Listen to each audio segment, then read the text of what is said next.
Wa idza maridtu fahuwa yasfin. Yakin nggak dengan ayat ini, Bu? Dan jika aku sakit, maka dialah Allah yang menyembuhkan aku. Yakin dengan ayat ini? Dunia kedokteran menganggap suatu hal itu harus ABM, evidence based medicine, harus berdasarkan penelitian dan riset. Padahal, Bu, Allah menyembuhkan tidak perlu penelitian dan riset. Padahal Rasul mencontohkan sebuah hadis bagaimana cara mengobati orang yang sakit dan bagaimana menghadapi nyeri di daerah bagian tubuh kita. Rasul bilang, tempelkan tangan kita di tempat yang sakit, kemudian dibacakan doa, Allahumma rabbanas adhibil bas isfi wa antas safi la sifaan ila sifa'uk sifaan la yugadiru saqoma. Ada sebuah fenomena yang cukup menarik perhatian saya, Bu. Coba kalau Ibu perhatikan saat ini, klinik makin banyak, rumah sakit makin banyak, dokter setiap tahun wisuda ribuan. Tapi kenapa orang sakit tambah banyak? Ini kira-kira yang salah dokternya atau pasiennya, Bu? Siapa yang salah, dokternya atau pasiennya? Karena saya dokter, saya salahin pasiennya. Ya, adil ya, Bu ya. Karena ternyata pasien itu kalau di depan dokter pasrah banget. Ibu jangan makan yang ijo-ijo ya, Bu, nanti asam uratnya kambuh. Nurut. Bu, jangan makan yang berlemak-lemak, nanti kolesterolnya naik. Nurut. Bu, ini antibiotik loh ya, obatnya tolong dihabiskan. Jangan nggak dihabisin. Nurut. Sampai-sampai saya punya pikiran negatif nih, Bu. Saya tulis racun tikus. Itu saya yakin ditelan sama pasien. Karena pasien begitu pasrahnya di depan dokter dan nurut kalau dokter nyuruh. Nah, ternyata dalam perjalanannya konsep kesehatan ini saya melihat, Bu, ketika saya kuliahnya double, satu agama, satu kedokteran. Ada yang pas, ada yang juga kok nggak pas gitu loh. Saya melihatnya begitu. Ini yang cukup luar biasa. Ibu yakin nggak dengan hadis ini? Sesungguhnya Allah tidaklah menjadikan obat untuk penyakit kalian dalam benda yang diharamkan oleh kalian. Sepakat apa tidak? Benar, sepakat. Allah nggak mungkin menjadikan obat dari barang yang haram. Sudah sepakat ini? Benar. Kalau ada obat dari barang yang haram, kira-kira gimana, Bu? Perlu dipertanyakan. Tapi ingat, Allah membolehkan penggunaan barang haram kalau kondisinya darurat atau kepepet, kalau nggak ada alternatif lain, dan kalau kita nggak minum itu kita meninggal, itu baru boleh. Tapi kalau nggak kepepet, kira-kira gimana? Nah, perlu dipikirkan, Bu. Ya, contoh lagi. Kenapa barang haram nggak boleh masuk, Bu? Karena mungkin ibadah kita bisa tidak diterima oleh Allah. Mau sholatnya rajin, sedekahnya rajin, ibadahnya rajin, bisa jadi tidak diterima oleh Allah karena masuk barang haram. Nah, ini sedikit nih ya, tapi ini karena masuk YouTube saya nggak usah dipertegas ya. Ini yang mengandung alkohol, ini yang mengandung narkoba. Nah, hati-hati. Ibu kalau berobat pernah nggak nanya sama dokternya, Dok, obatnya halal apa haram? Kenapa nggak ditanya? Ibu aja kalau beli makanan dilihat dulu label halalnya. Kenapa obat nggak ditanya dan dilihat? Nah, itu kan masuk ke dalam tubuh. Boleh sih kalau kondisinya darurat. Kalau nggak darurat, misalnya nih, cuman pusing doang. Kalau masuk barang haram, kira-kira gimana? Pusingnya cuma biasa aja, nggak darurat. Kira-kira diterima nggak ibadah kita? Jangan-jangan, mohon maaf ini Ibu sakit batuk pilek kan lagi musim nih, dikasih obat-obatan yang mengandung unsur-unsur haram. Dan ternyata gara-gara minum obat itu, sholat ibu, ibadah ibu nggak diterima. Apalagi yang namanya khamar, yang memabukkan, itu 40 hari nggak diterima oleh Allah ibadahnya. Ibu mau kayak begitu? Maka itu mulai sekarang kalau berobat tanya sama dokternya, dok, halal apa haram? Nah, tanya dok, kok nggak tahu? Saya kan orang Islam, saya kan harus makan yang halal. Gimana dok? Paling banter diomelin, nggak apa-apa. Kan kita udah bayar dokternya, masa ngomel-ngomel dokternya?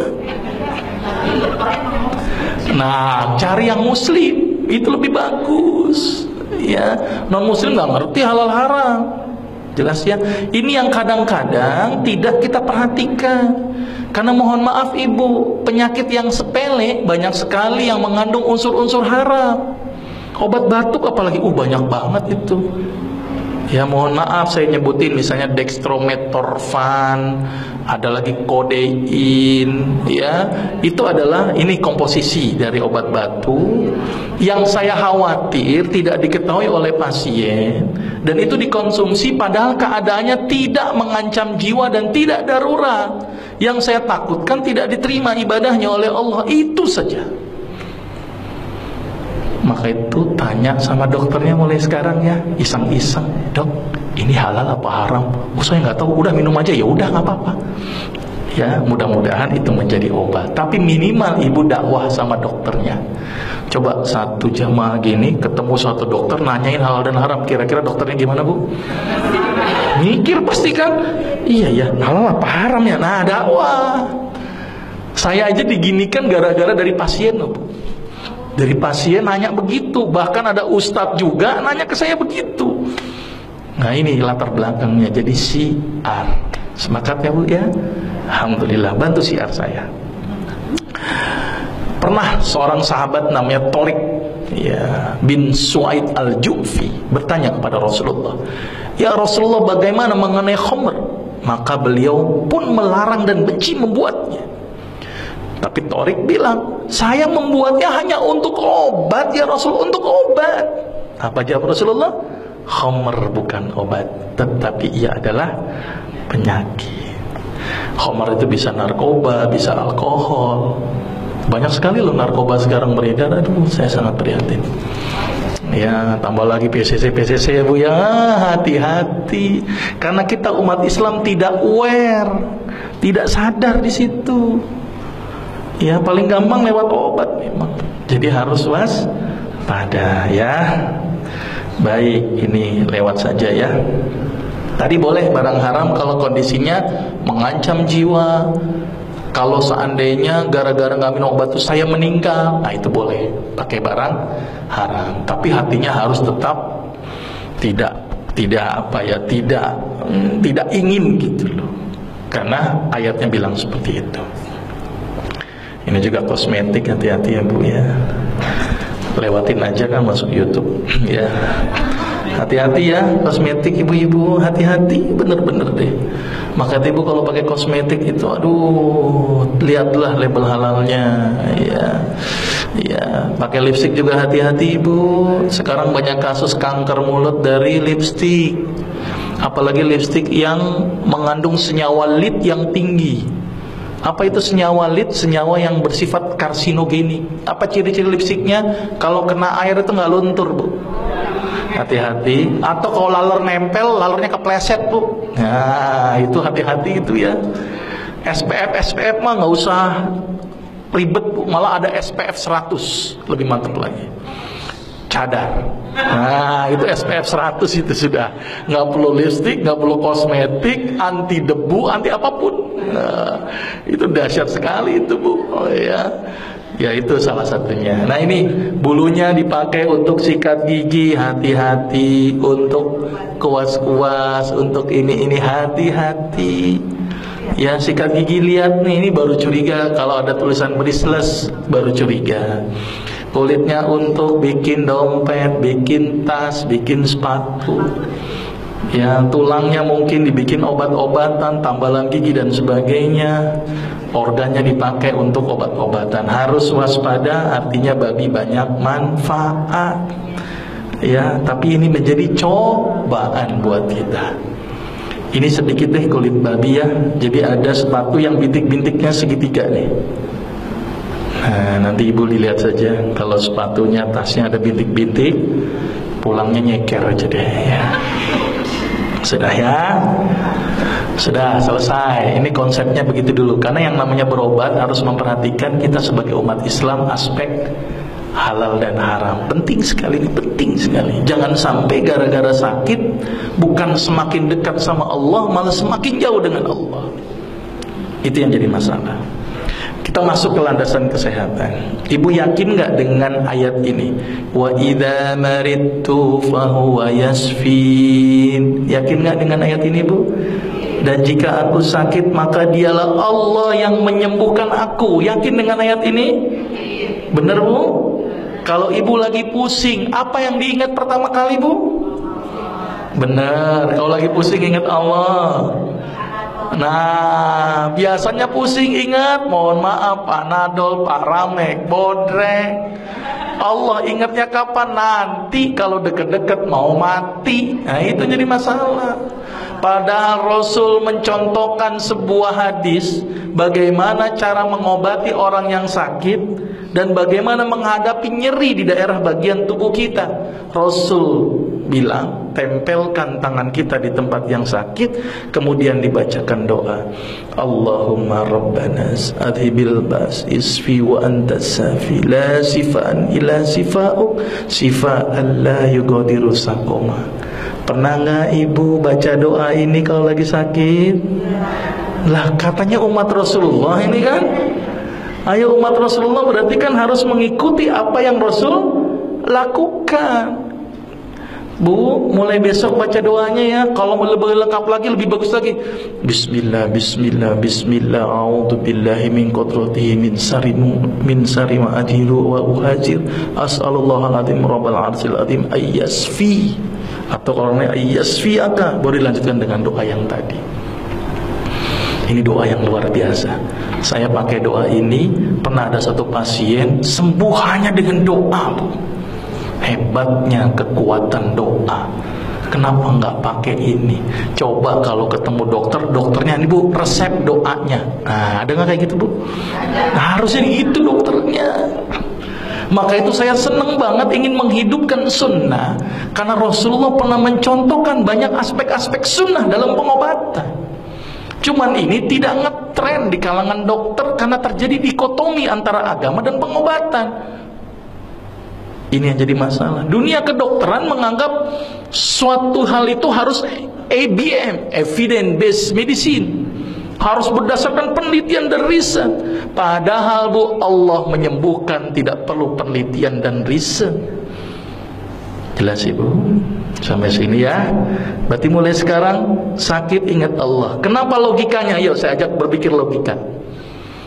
Ibu tahu di dalam tubuh ada yang namanya sel darah putih. Apa fungsi sel darah putih? Untuk melawan kuman. Kalau ada kuman masuk, dia bergerak. Kumannya banyak, dia membelah diri.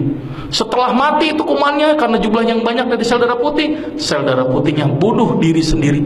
Karena kalau nggak bunuh diri, kebanyakan sel darah putihnya. Pertanyaannya, siapa yang nyuruh sel darah putih? Kok gerak sendiri, belah diri sendiri, bunuh diri sendiri? Siapa yang nyuruh?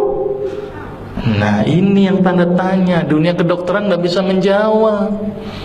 Ternyata dunia kedokteran menjawab, oh karena adanya kemoatraktan, sehingga mendekat dia kayak mencium aroma. Tapi kan dia bisa gerak, siapa yang gerakin? Terus dia membelah diri, dia tahu ini, oh jumlah bakterinya banyak, dia membelah. Setelah bakterinya habis, dia bingung, dia bunuh diri sendiri. Coba hebatnya sel darah putih. Siapa yang ngatur itu, Bu? Allah. Dan penelitian terbaru, sel darah putih bisa ngobatin plak pada didik pembuluh darah. Sel darah putih bisa ngobatin kanker. Berarti sel darah putih intinya dia bisa mengobati banyak aspek penyakit. Bahkan pengobatan kanker terbaru itu dengan menggunakan imunoterapi. Apa itu imunoterapi? Sel darah putih yang khusus untuk makanin kanker diternak di luar, dimasukin lagi. dan harganya mahal sampai ratusan juta. Islam mengajarkan supaya imunnya aktif dengan apa, Ibu? Sholat tahajud, berbekam, minum habatus saudah dan madu. Nah, ini yang ngajarin siapa semuanya, Ibu? Rasul. Ini Ibu umat Nabi Muhammad atau bukan?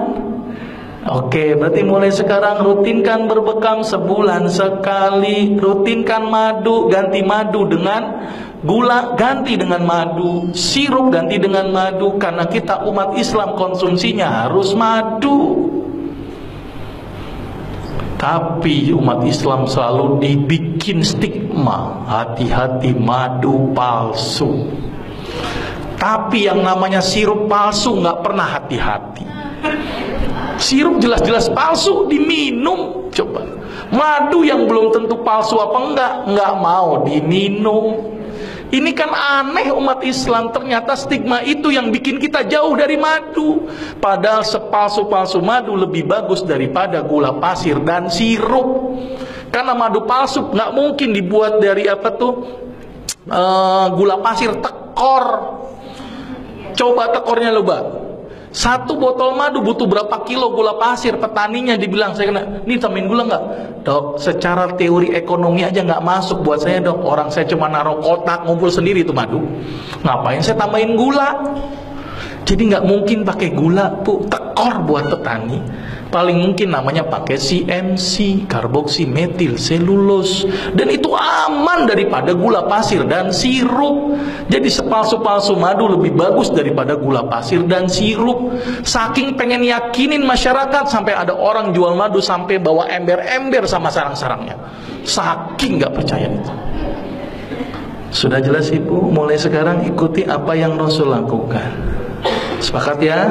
Sekarang mulai berubah. Kalau sakit ingatnya Allah dulu. Mungkin sebagai introspeksi, saya punya salah apa? Mungkin introspeksi, mungkin saya gara-gara ini. Coba makan saya yang salah. Introspeksi dulu. Terus kemudian perbaiki ibadah, dekatkan diri kepada Allah, bukan sama dokter. Dokter tuh nggak nyembuhin, Bu, cuman media. Obat yang diberikan itu hanya membantu, tapi yang menyembuhkan adalah konseptualnya, adalah tubuh kita sendiri melalui Allah, Bu. Maka itu kalau sakit ingat Allah, ya. Ini paradigma sakit gimana, Ibu? Sakit seorang muslim, bahkan duri yang ngenain sekalipun, Allah akan ngapus dosa-dosa kita. Jadi kalau sakit harusnya bersyukur, karena dosanya dihapuskan. Sepakat, Ibu? Berarti kalau Ibu sekarang menerima sakit harusnya bersyukur. Berarti kalau ditambahkan nikmatnya dengan menambahkan sakit, gimana, Ibu? Jadi harusnya senang, Bu, nggak apa-apa. Makin berat nggak apa-apa. Ya, karena ingat hidup kita di dunia hanya sementara. Ada satu kehidupan yang tidak ada ujungnya, yaitu akhirat. Maka di dunia dijadikan satu kegiatan untuk ngumpulin amal. Jangan banyak berkeluh kesah, apalagi berobat kepada dukun. Aduh, hati-hati. Sekarang ustadz menjadi label untuk sebuah dukun. Maka itu hati-hati. Nggak mungkin tulis praktek dukun, udah nggak laku. Ustadz, hati-hati ditangkapnya ustadz apa itu